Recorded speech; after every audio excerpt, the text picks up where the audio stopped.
Let's try a quick exercise where we're going to somehow select some data without writing a from clause in the outside query.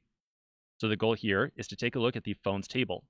You're going to find the maximum price, minimum price, and average price for all phones. The result is going to look something like this. So just the 3 different columns and 1 row total. So each of these different values are the maximum price for all phones, minimum, and average. You should solve this by using 3 different subqueries. Each subquery is going to calculate one of these different values. So you're going to use the exact same technique that we just took a look at in the last video.